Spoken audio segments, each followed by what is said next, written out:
Seorang kakek-kakek berangkat ke masjid untuk sholat subuh jam 3:30, beliau berangkat kira-kira jam segituan lah. Ketika berangkat jatuh pada saat itu di sebuah lubang yang kemudian ada air atau lumpurnya. Kemudian ketika jatuh kotor baju dan pakaiannya. Ketika kotor kemudian dia balik lagi ke rumah. Ketika balik lagi ke rumah dia ganti pakaiannya, kemudian dia berangkat lagi ke masjid. Ketika yang kedua kalinya berangkat lagi ke masjid, kemudian terjatuh di lubang yang sama yang tadi. Kemudian ketika jatuh dia balik lagi ke rumah, kemudian dia ganti lagi pakaiannya, kemudian dia berangkat lagi. Ketika ketiga kalinya dia berangkat di tempat yang sama ada seorang pemuda memegang sebuah lentera. Ketika dipegang lentera itu, pemuda itu mengatakan, "Wahai kakek, bukankah engkau mau ke masjid?" "Iya." "Ayo sini aku antar." Diantar sama pemuda ini. Ketika pemuda ini sudah sampai di masjid bersama dengan kakek itu, kakeknya masuk ke masjid. Pemuda ini diam di luar. Kemudian ditanya sama kakek, "Nah, bukankah kamu mau ke masjid juga?" Lalu dibilang sama pemuda itu, "Tidak, kakek saja. Saya tidak boleh ke masjid. Saya nggak bisa ke masjid." Lalu kakeknya bilang, "Kamu siapa?" "Sesungguhnya saya Ifrit. Tadi saya membuat kakek terjatuh di lubang itu yang pertama kali agar kakek tidak kemudian ke masjid. Tapi ketika itu kemudian kakek pulang ke rumah, lalu kemudian kakek berangkat lagi. Maka dari saat itu Allah mengampuni dosa kakek seluruhnya." Nah, ketika kedua kalinya saya membuat kakek terjatuh kembali. Ketika jatuh untuk yang kedua kalinya, kakek tetap memilih untuk balik lagi ke rumah dan kemudian berangkat lagi. Maka pada saat itu kata Allah Subhanahu wa taala, Allah sudah mengampuni dosa kakek seluruhnya dan juga dosa keluarga kakek seluruhnya. Dan ketika yang ketiga kalinya saya memastikan kakek agar tidak terjatuh lagi. Karena saya khawatir seandainya kakek terjatuh lagi, lalu balik lagi ke rumah, lalu berangkat lagi ke masjid, Allah akan mengampuni dosa kakek, dosa keluarga kakek, dan dosa masyarakat yang ada di sekitar kakek seluruhnya. Maka luar biasa efek kita ketika memperjuangkan iman. Nah kebalikannya, kalau kita maksiat mendatangkan azab.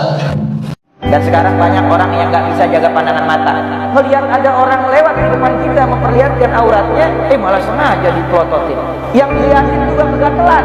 Laki-laki itu dibisikkan oleh syaitan untuk selalu melesatkan pandangan matanya kepada yang haram. Karena laki-laki memiliki keinginan untuk melihat, sedangkan perempuan memiliki keinginan untuk dilihat. Dan siapa yang bisa menjaga pandangan mata dari melihat yang haram, maka niscaya kata Allah, aku akan gantikan lezatnya iman dan lezatnya ibadah di dalam hatinya.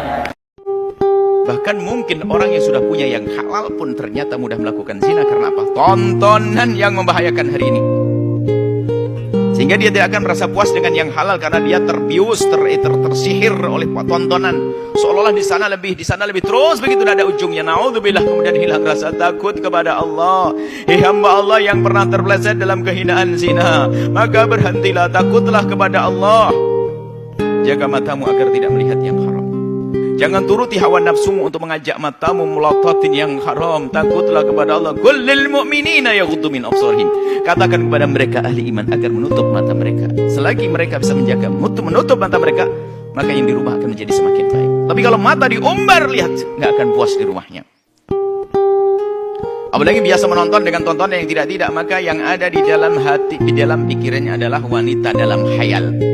Dia ingin menemukan model begini, sehingga di dalam khayal dia tertumpuk orang model begini, sehingga biarpun dia menikah, dia berzina dengan 1000 wanita tidak akan punya kepuasan. Karena apa?